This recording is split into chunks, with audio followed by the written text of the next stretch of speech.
ট্রেনে যেতে যেতে ব্যাপারটা যতই ভেবে দেখছিলাম ততই আরও অদ্ভুত লাগছিল। বাস্তব ঘটনা অবশ্য অনেক সময়েই কাল্পনিক গল্পের চেয়ে বিস্ময়কর হয় জানি, তবু যেন এই ব্যাপারটায় বিশ্বাস করতে কিছুতেই প্রবৃত্তি হচ্ছিল না।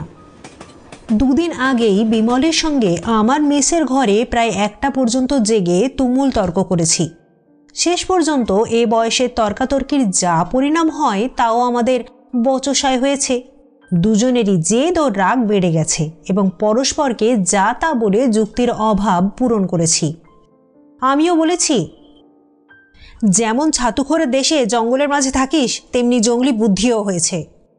বিমল বলেছে, শহরের মাঝখানে ইলেকট্রিক লাইটের তলায় বসে বারফাট্টায় মারতে সবাই পারে, এক রাত ভেরেন্ডির জঙ্গলের ধারে মাহুরি কুঠিতে কাটাতে পারলে বুঝতাম।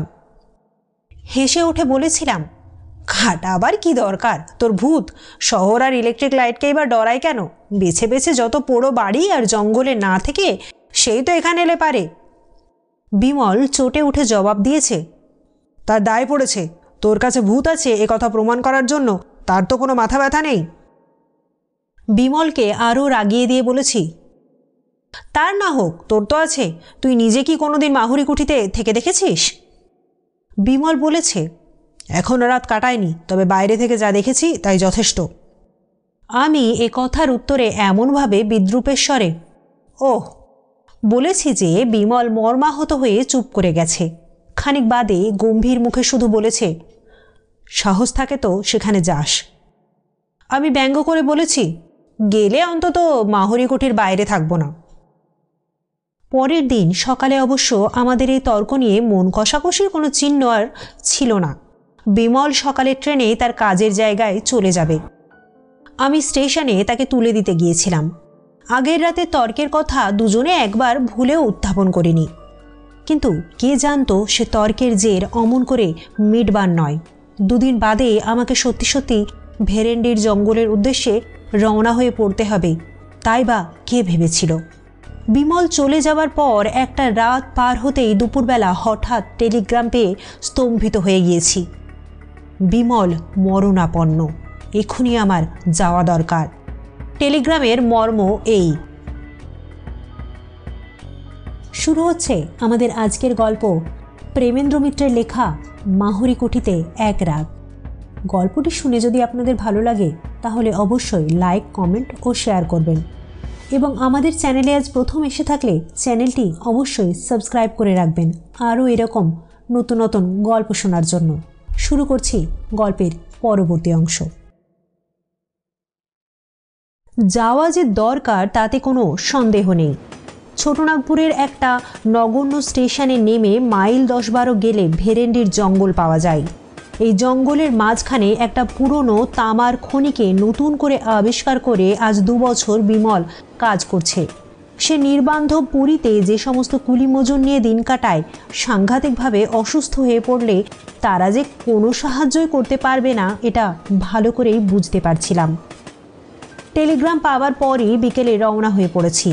ভেরেন্ডির জঙ্গলে বিমলের নিমন্ত্রণ এভাবে রক্ষা করতে যেতে হচ্ছে ভেবে সত্যি অদ্ভুত লাগছিল, আর বিরক্তি লাগছিল যেতে এমন দেরি হওয়ায়।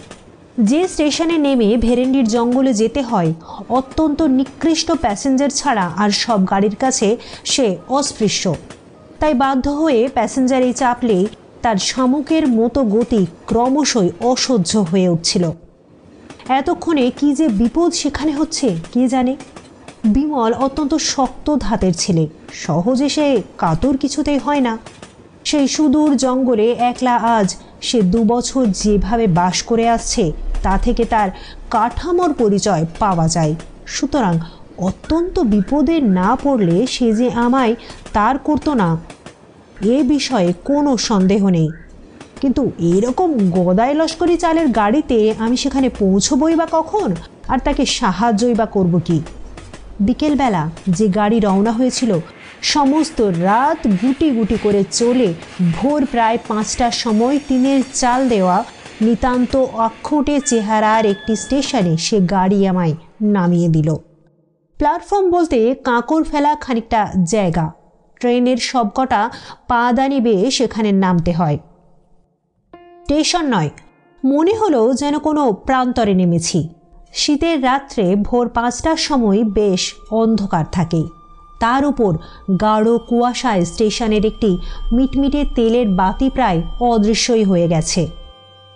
প্ল্যাটফর্মে জোয়ানো মানব কেউ আছে বলে মনে হলো না। মিনিটখানেক থেমে গাড়িটা স্টেশন ছেড়ে চলে যেতেই তার নির্জনতা আরও যেন ভয়াবহ হয়ে উঠল। ট্রেনের আলোয় আর আওয়াজে নিজের নিঃসঙ্গতা এতক্ষণ এমন স্পষ্টভাবে বুঝতে পারিনি। কিন্তু এই স্টেশন থেকে তো বেরোতে হবে।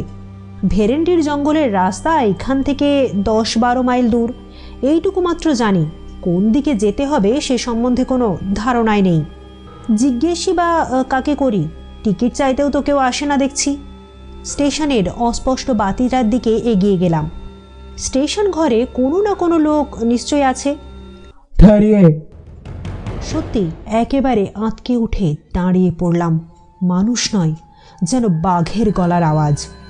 পিছন ফিরে কুয়াশায় ঘোলাটে একটা নীল আলো ছাড়া কিন্তু কিছুই প্রথমটা দেখতে পেলাম না।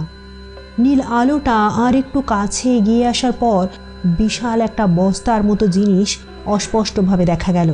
জিনিসটা বস্তা নয়, মানুষের মাথা। প্রকাণ্ড কম্ফটার, তার উপর কম্বল জড়িয়ে অত বড় হয়েছে। সেই কম্বল ও কম্ফটারের সামান্য একটু ফাঁকের মধ্যে প্রকাণ্ড একজোড়া গোঁফ ও দুটি জলজলে চোখ দেখা গেল। শরীরের অন্যান্য অংশ অন্ধকারে অস্পষ্ট। সত্যিই প্রথম কেমন হতবুদ্ধি হয়ে গিয়েছিলাম। সেই কম্বল জড়ানো মুখ থেকে গম্ভীর বাজখাই গলায় টিকিট শুনেও যেন প্রথমে ব্যাপারটা ভালো করে বুঝতে পারিনি। আবার আওয়াজ এলো, টিকিট কাহা? এবার ব্যস্ত সমস্ত হয়ে পকেট থেকে টিকিট বার করলাম এবং পর মুহূর্তে ভল্লুকের মতো একটা মোটা লোমওয়ালা হাত হঠাৎ অন্ধকার থেকে যেন বেরিয়ে এসে আমার হাত থেকে সেটা কেড়ে নিল মনে হলো। সাহস করে জিজ্ঞেস করলাম, ভেরেন্ডির জঙ্গলের রাস্তাটা কোন দিকে বলতে পারেন? নীল আলোটা দূরে সরে যেতে শুরু করেছিল ইতিমধ্যে। সেটা থামল এবং কুয়াশার ভেতর থেকে শোনা গেল সবিস্ময় প্রশ্ন, কাহা? ভেরেন্ডির জঙ্গল, যেখানে তামার খনি আছে। নীল আলোটা আমার কাছে সরে এলো। কম্ফটার ও কম্বলের বস্তার তলা থেকে দুটি চোখ আমায় তীক্ষ্ণ সবিস্ময় দৃষ্টিতে লক্ষ্য করছে বুঝতে পারলাম। ব্যাপারটা কি? হঠাৎ উধার মজ্জানা শুনে চমকে উঠলাম এবং কিছু জিজ্ঞেস করার আগেই বিমূঢ় হয়ে দেখলাম লোকটা চলে যাচ্ছে। পর মুহূর্তে নীল আলোটায় হঠাৎ বোধহয় নিভে গেল।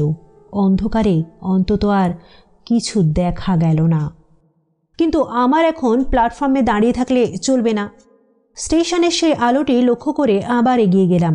সেই আলোর কাছেই বাইরে বেরোবার গেটটা পেয়ে তবু আশ্বস্ত হওয়া গেল। পাশে স্টেশনের একটি মাত্র ঘর। ভেতর থেকে টরেটক্কা টেলিগ্রাফের আওয়াজ আসছে।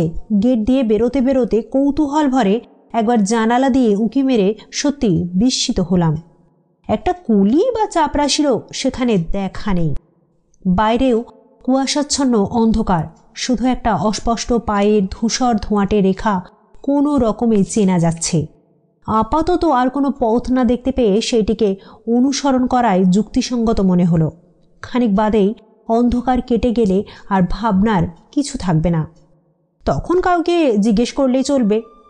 কিন্তু আকাশ পরিষ্কার হওয়া সত্ত্বেও কাউকে জিজ্ঞেস করবার সুবিধে কিছু হলো না। এরকম নির্জন পথ কোথাও আছে বলে জানতাম না। চারধারে বিশাল ঘন জঙ্গল, একেবারে নিস্তব্ধ। মানুষ দূরের কথা, এই ভোরের বেলা একটা পাখির আওয়াজও সেখানে শোনা যায় না। সৌভাগ্যের কথা, জঙ্গলের মধ্যে পায়ে চলার দু একটা রেখা ছাড়া এ পথ কোথাও দুভাগ হয়ে যায়নি। ঘন্টা চারেক চলবার পর পথ ক্রমশ উপরে উঠছে বুঝতে পারলাম। জঙ্গলও সেখানে আরও নিবিড়। একটা চড়া পার হয়েই দূরে একটা পাথুরে ঢিবির ধারে ছোট একটা বস্তির মতো দেখতে পাওয়া গেল। সে বস্তির পেছনে একটা বিশাল ভাঙা পোড়ো বাড়ি পাথুরে ঢিবির সঙ্গে পাল্লা দিয়ে জঙ্গলের ওপর মাথা তুলেছে। কাছে গিয়ে যন্ত্রপাতি ইত্যাদি চিহ্ন পেয়ে বুঝলাম সেইটাই খনি। কিন্তু এখানেও যে জনমানব নেই। খোলার চালের ঘরগুলো অধিকাংশই সকালবেলাও বন্ধ। টালিতে ছাওয়া বাংলো প্যাটার্নের একটি বাড়ি তার মধ্যে দেখতে পেয়ে সেইটাই বিমলের থাকবার জায়গা হবে মনে করে দরজায় গিয়ে কড়া নাড়লাম। কোনো সাড়া শব্দ নেই। দরজায় মৃদু একটা ধাক্কা দিতেই সেটা খুলে গেল। সামনেই বসবার ঘর, কয়েকটা বেতের চেয়ার ও একটা টেবিল পাতা। পেছনে ভেতরের দিকে দরজায় পর্দা ঝুলছে। এ ঘরেও কেউ নেই। পর্দাটা সরিয়ে ভেতরে ঢুকতে যাচ্ছি এমন সময় পদশব্দ শুনে চমকে ফিরে তাকালাম। চমকে উঠবার কথা বটে। প্রায় 6 ফুট লম্বা, অত্যন্ত রোগা ও সরু যে লোকটি ঘরে ঢুকেছে, বিজ্ঞাপনের ব্যঙ্গচিত্র ছাড়া অমন চেহারা কোথাও চোখে পড়েনি আমার। জিজ্ঞেস করলাম, বিমলবাবু কোথায় আছেন বলতে পারো? কন বাবু?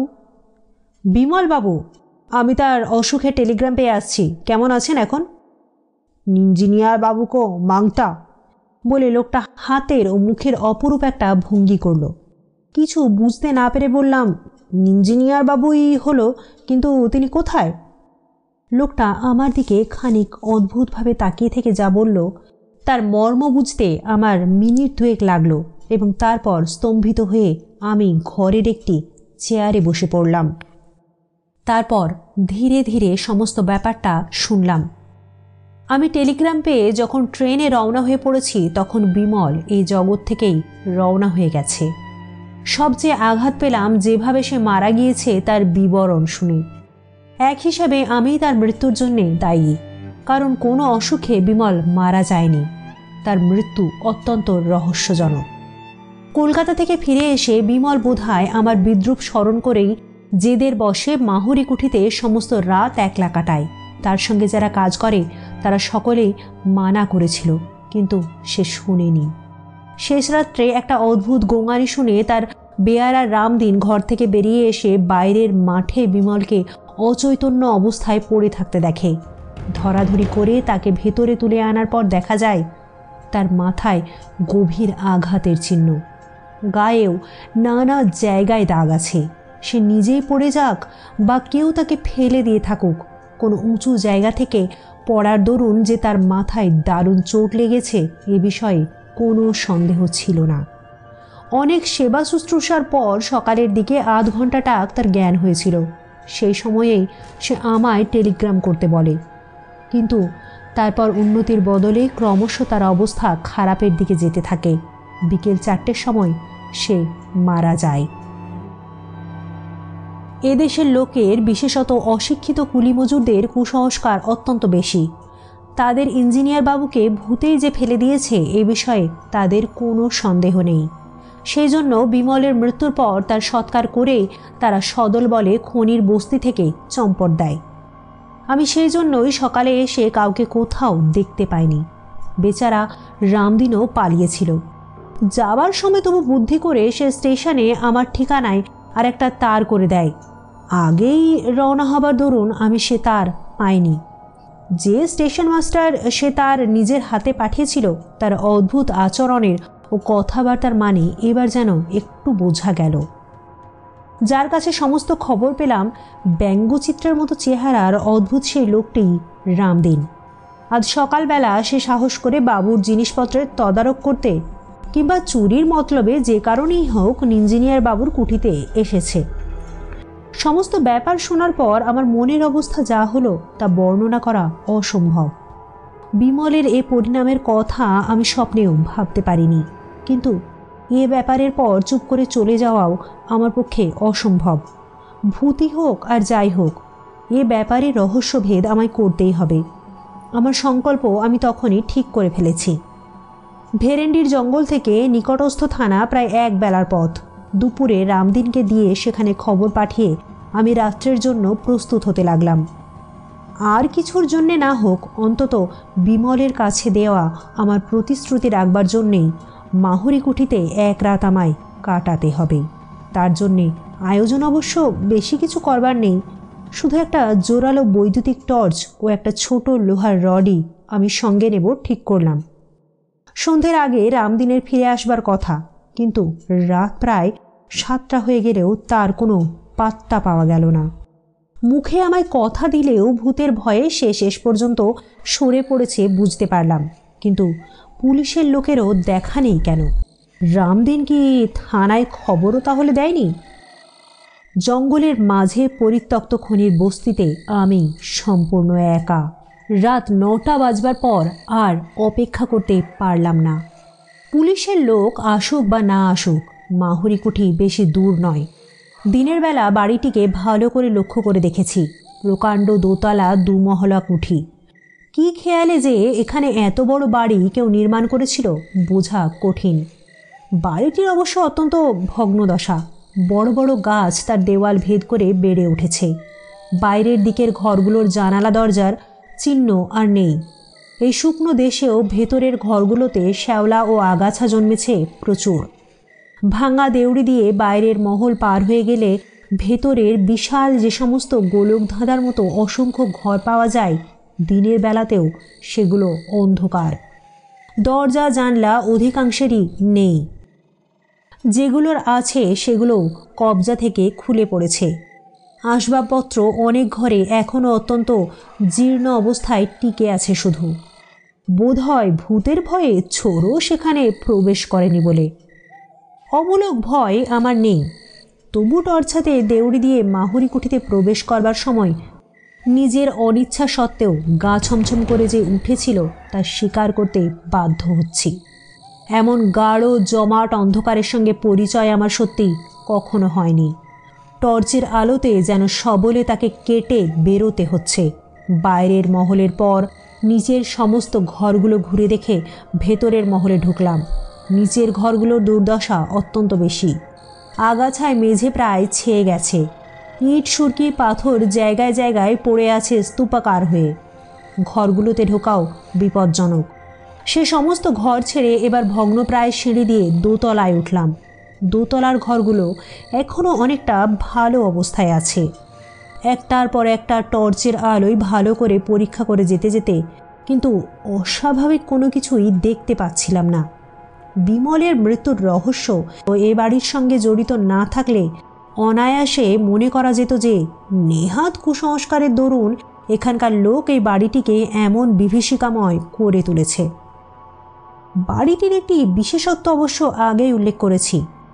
ঘরগুলো এমন বিশৃঙ্খলভাবে সাজানো, সেখানে দরজা ঘুলঘুলি এমনভাবে ছড়ানো যে সব শুদ্ধ একটা বিরাট গোলক ধাঁধা বলে মনে হয়।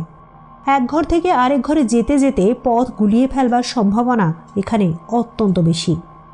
সত্যি সত্যিই গুলিয়ে ফেলেছি বলে মনে হচ্ছিল। খানিক আগে যে ঘর ছেড়ে গেছি সেই ঘরে আবার ঘুরে এসে সবিস্ময়ে দাঁড়িয়ে পড়েছি। উপরে উঠবার সিঁড়িটাও যেন ঠিক কোন দিকে হবে বুঝতে পারছিলাম না। খানিক চুপ করে দাঁড়িয়ে থেকে মাথাটা ঠিক করে নিয়ে আবার এগোতে যাব এমন সময় পায়ে যেন একটা কি ঠেকল। টর্চের আলো সেখানে ফেলে অত্যন্ত বিস্মিত হয়ে গেলাম। জিনিসটা আর কিছু নয়, একটা চামড়ার ব্যাগ। কিন্তু এই ব্যাগটির সঙ্গে আমি পরিচিত। কলকাতায় বিমলের কাছে আমি এটা দেখেছি এবং তার সুন্দর চামড়ার কাজের প্রশংসাও করেছি। ব্যাগটা কুড়িয়ে নিয়ে খুলে ফেলে আরও আশ্চর্য হয়ে গেলাম। ব্যাগের ভেতরে এক খোপে সুতো দিয়ে বাঁধা একতাড়া কড়কড়ে নতুন 10 টাকার নোট, আর একটা খোপে খুচরো কয়েকটা টাকা পয়সা ও একটা ছোট কাগজের টুকরো। এই কাগজের টুকরোটা দেখে আমি চিনলাম নিজের হাতে বিমলকে এই কাগজে আমার ঠিকানা দিয়েছিলাম। বিমল তার মৃত্যুর আগের রাত্রে এই ঘরে যে ঢুকেছিল এ বিষয়ে কোনো সন্দেহ নেই। কিন্তু এ ব্যাগ তার পকেট থেকে পড়লই বা কী করে? এবং কোনো শত্রুর হাতে যদি তার প্রাণ গিয়ে থাকে তাহলে তারা এ ব্যাগ ছুঁয়নি বা কেন? টর্চের আলোয় ঘরটা এবার আমি খুব ভালো করে তন্ন তন্ন করে দেখলাম। ঘরটি আকারে বেশ বড়। অন্যান্য ঘরের চেয়ে আসবাবপত্রও একটু বেশি। 2টি ভাঙা তক্তপোষ, একটা ভাঙা টেবিল, দেওয়ালে লাগানো একটা কাঠের উড়িয়ে খাওয়া বড় আলমারি ছাড়া খুচরো আরও অনেক জিনিস ঘরময় ছড়ানো। কিন্তু বিমলের আর কোনো চিহ্ন সেখানে পেলাম না। এমনকি কাল যে সে এখানে ছিল তার কোনো পরিচয়ও নয়। তবুও এই ঘরে রাতটা কাটাবার সংকল্প আমি তখন করে ফেলেছি। রাত কাটাবার ব্যবস্থা আমার করাই ছিল। পকেট থেকে মোমবাতি বার করে ভাঙা একটা তক্তপোষের ওপর রেখে জেলে ফেললাম। টর্চের আলো তো সারা রাত জ্বালানো যায় না। বাতিটা জেলে তক্তপোষের ওপর বসতে গিয়ে কিন্তু উঠে পড়তে হলো। পাশের ঘরে হঠাৎ হুড়মুড় করে কি একটা ভারী জিনিস পড়ে যাবার শব্দ। এতক্ষণ এই পুরো বাড়িতে এই ধরনের কোনো শব্দ কিন্তু শুনিনি। টর্চটা তুলে নিয়ে পাশের ঘরে গিয়ে কিন্তু প্রথম একেবারে বিমূঢ় হয়ে গেলাম। হুড়মুড় করে পড়বার মতো কোনো জিনিস সেখানে নেই, অথচ আমি স্পষ্ট সে শব্দ শুনেছি। হতভম্ব হয়ে খানিক দাঁড়িয়ে থেকে আবার আগের ঘরে ফিরলাম। বাতিটা কেমন করে ইতিমধ্যে নিভে গেছে কে জানে। দেশলাই বার করে আবার সেটা জ্বালতে গিয়ে জ্বালা আর হলো না। বাইরের বারান্দায় চটি পায়ে দিয়ে ছটফট করে চলার স্পষ্ট শব্দ। ঝড়ের মতো এবার ঘর থেকে বেরিয়ে পড়লাম। টর্চ ফেলবার আগে কিন্তু শব্দটা থেমে গেছে। টর্চ ফেলে অবাক হয়ে দেখলাম সত্যি দুটো মান্ধাতার আমলের শুকনো চিমড়ে ছেঁড়া বেহারি চটি সেখানে পড়ে রয়েছে। না, ভয় তখনও আমি পাইনি, বরং কোনো দুষ্টু লোকের কারসাজি যে এর ভেতরে আছে সেই সন্দেহই আমার তখন দৃঢ় হয়েছে। সে কারসাজির সমুচিত শাস্তি দিতে হবে। চটি দুটো হাতে করে তুলে নিয়ে আবার ঘরে ফিরলাম এবং বাতি জেলে গ্যাঁট হয়ে ভাঙা তক্তপোষের ওপর বসলাম ঘটনার পরিণতি দেখবার জন্য। ভুতুড়ে চটি যদি হয় তো আমার চোখের সামনেই চলুক দেখি। মিনিট 10 কোনো কিছুই হলো না। ভুতুড়ে চটির ক্ষমতার বহর দেখে নিজের মনেই হাসছি। এমন সময় সত্যিই সমস্ত গায়ে কাঁটা দিয়ে উঠল। চুপি চুপি আমার পেছনে কে যেন স্পষ্ট আমার নাম ধরে ডাকলো একবার। মোমের বাতিতে ঘরে তেমন আলো না হলেও সব পরিষ্কার দেখা যাচ্ছে। পেছনে কেউ কোথাও নেই। তবে এ শব্দ কোথা থেকে এলো? আমার মনের ভুল? কিন্তু মনের এরকম ভুল হওয়াও তো ভালো লক্ষণ নয়। ভয় পেয়ে যাদের মাথা খারাপ হয়ে যায় তারাই চোখে নানা রকম ভুল দেখে, কানে নানা রকম আওয়াজ শোনে বলে তো জানি। না, আরও সতর্ক ও সজাগ হয়ে থাকতে হবে এবার। নিজের মনের ভুলে ভয় পাওয়ার মতো লজ্জাকর ব্যাপার আর কিছু হতে পারে না। হাতের ঘড়িটার দিকে চেয়ে দেখলাম রাত প্রায় 12:30। এতক্ষণ শুধু ঘরগুলো ঘোরাফেরা করতেই কেটে গেছে বুঝতে পারিনি। শীতকালের ভোর হতে এখনও প্রায় ঘন্টা 6 বাকি। এই 6 ঘন্টায় শুধু ঘুমে চোখ না জড়িয়ে আসে এইটুকু দেখতে হবে। বসে থাকলে ঘুম আসে বলে পায়চারি করবার জন্যই উঠে দাঁড়ালাম। কিন্তু আশ্চর্য, আমার প্রত্যেক পা ফেলার শব্দের সঙ্গে বাইরে আর একটা শব্দ শোনা যাচ্ছে। সে যদি কারোর পায়ের শব্দ হয় তাহলে তার চেহারাখানা কীরকম তা কল্পনা করাও কঠিন। বারান্দায় একটা হাতি হাঁটলেও বোধ হয় অমন শব্দ হতো না। পায়চারি করতে করতে ইচ্ছে করে একবার থমকে দাঁড়ালাম। বাইরের শব্দও গেল থেমে। আবার চলতে শুরু করার সঙ্গে সঙ্গেই সে শব্দ শোনা গেল। আবার বাইরে ব্যাপারটা দেখতে যেতেই হলো। টর্চ নিয়ে সমস্ত পথটা কিন্তু তন্ন তন্ন করে খোঁজায় বৃথা হলো। ফিরে এসে দেখি আবার আলো গেছে নিভে। না, ব্যাপারটা ক্রমশই বিরক্তিকর হয়ে দাঁড়াচ্ছে। দেশলাইটা বার করেছি এমন সময়, আলো জেলো না ভূপেন। মিথ্যে বলে লাভ নেই। সমস্ত শিরদাঁড়া বেয়ে একটা বরফ গলানো জলের স্রোত নেমে গিয়ে সমস্ত শরীর অবশ করে দিল। স্পষ্ট বিমলের গলা। খানিকক্ষণ শুকনো গলা দিয়ে কোনো আওয়াজ বেরোলো না। তারপর জড়িত স্বরে কোনো রকমে বললাম, কে কে তুমি? আমি বিমল। দোহাই তোমার, আলো জেলো না। কেন? তাহলে আমার এখানে থাকা হবে না। তোমাকে দুটো কথা বলে যেতে চাই, তাও বলতে পারবো না। তুমি ভয় পেয়েছো ভূপেন? ধরা গলায় ঢোক গিলে বললাম, না। তাহলে বসো। টর্চ না জেলে এগিয়ে এসে তক্তপোষটায় বসো। আমি হাতড়ে হাতড়ে তক্তপোষটায় এসে বসলাম। অন্ধকারে আবার শোনা গেল, তুমি আসাতে কি খুশি যে হয়েছি বলতে পারি না। কথাটা শুনে নিজে যথেষ্ট খুশি না হলেও বললাম, তাই নাকি? হ্যাঁ, তুমি না এলে আমায় এখানে কতকাল বন্দি হয়ে থাকতে হতো কে জানে। কেন? দুটো দরকারি কথা না বলে আমি পৃথিবী ছেড়ে যেতে পারছিলাম না। পৃথিবী ছেড়ে কোথায়? খানিকক্ষণ কোনো উত্তর পাওয়া গেল না। আবার জিজ্ঞেস করলাম, কোথায় বললে না? সে কথা জানতে চেও না, তোমাদের জানবার অধিকার নেই। ও, কিন্তু তুমি কি বরাবর এখানে আছো? বরাবর? যতক্ষণ তুমি এসেছো তোমার পাশে পাশে ঘুরে বেরিয়েছি।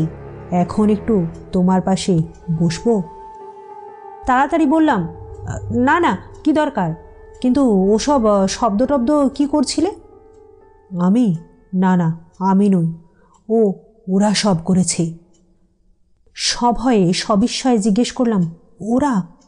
হ্যাঁ, ওরাও আছে। ওরা ওই রকম করতে ভালোবাসে। আমার কিন্তু ভালো লাগে না। তবে থামলে কেন?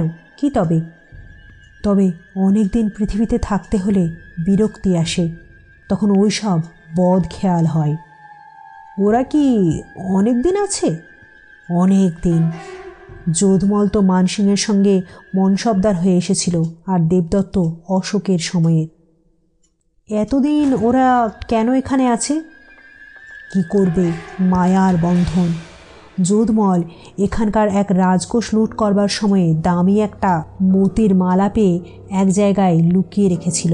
কাউকে সে লুকোনো জায়গা জানাবার আগেই তরোয়ালের খোঁচায় মারা যায় বলে বেচারার আজও মুক্তি হলো না। একটু উৎসুকভাবে বললাম, কাউকে জানালেই তো পারে। যাকে তাকে জানালে হবে না। ওর বংশধর আত্মীয় স্বজন, অন্তত দেশের লোক না হলে জানাবার উপায় নেই। অর্থাৎ মারোয়ারি চাই। মারোয়ারিরা আবার এধার মারায় না। যোধমল সম্বন্ধে নিরুৎসাহ হয়ে বললাম, আর দেবদত্ত? দেবদত্ত? দাঁড়াও, জিজ্ঞেস করে দেখি। খানিকক্ষণ সব নিস্তব্ধ। তারপর শোনা গেল, দেবদত্তর উদ্ধার হওয়া আরও শক্ত। কেন? অশোকের সময় ও মঞ্জুশ্রী না ধ্যানশ্রীর কি একটা মূর্তি গড়েছিল। সেটা এখনো আবিষ্কার হয়নি বুঝি? কোথায় সেটা? আমি না হয় প্রত্নতত্ত্ব বিভাগে। না না, আবিষ্কার হয়েছে বই কি, কিন্তু পণ্ডিতরা তর্কাতর্কি করে তার নাম নিয়ে বাঁধালে গোল। কেউ বলছে সেটা মূর্তিই নয়, কেউ বলছে কি বলে প্রজ্ঞা পারমিতা। তাতে কি? চুপ চুপ, দেবদত্ত একেবারে ক্ষেপে উঠবে এক্ষুনি। তাতেই তো সব। নাম ঠিক হওয়া না দেখে ও কিছুতেই যেতে পারছে না এখান থেকে। আমি না হলে তুমিও যেতে পারতে না? বোধ হয় না।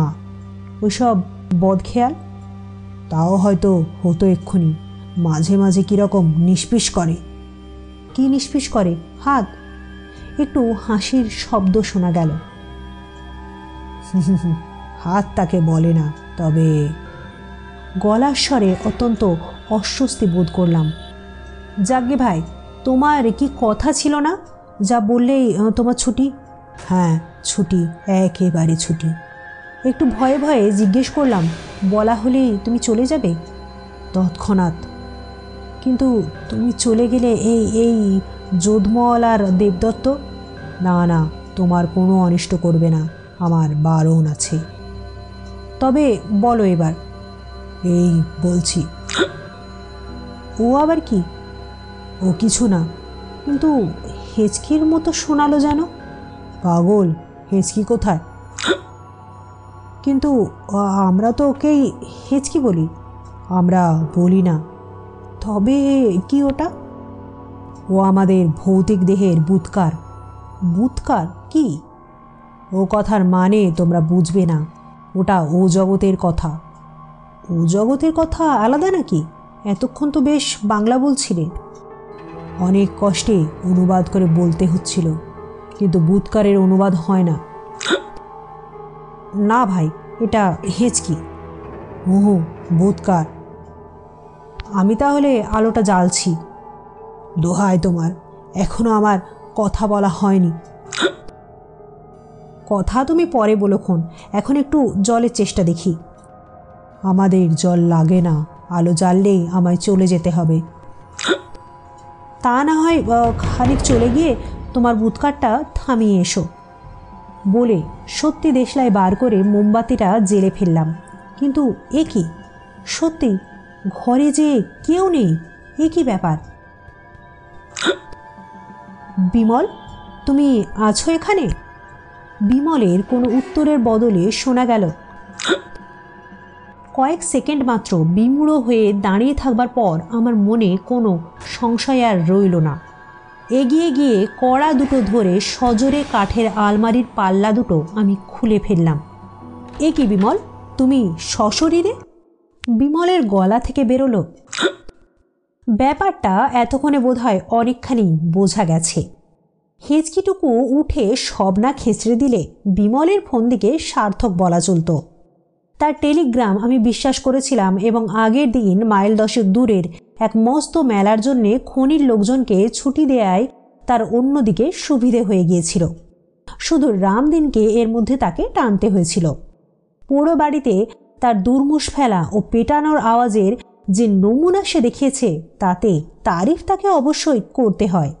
অবশ্য স্টেশন মাস্টারের অদ্ভুত মূর্তি ও আচরণ বিমলের ফোন দিকে সাহায্য করবে এই কথা সেও ভাবেনি। শেষ হলো আমাদের আজকের গল্প, প্রেমেন্দ্র মিত্রের লেখা মাহুরি কুঠিতে এক রাত। গল্পটি শুনে যদি আপনাদের ভালো লেগে থাকে তাহলে অবশ্যই লাইক, কমেন্ট ও শেয়ার করবেন এবং আমাদের চ্যানেলে আজ প্রথম এসে থাকলে অবশ্যই চ্যানেলটিকে সাবস্ক্রাইব করে রাখবেন। নমস্কার, আবার দেখা হবে নতুন কোনো গল্প নিয়ে।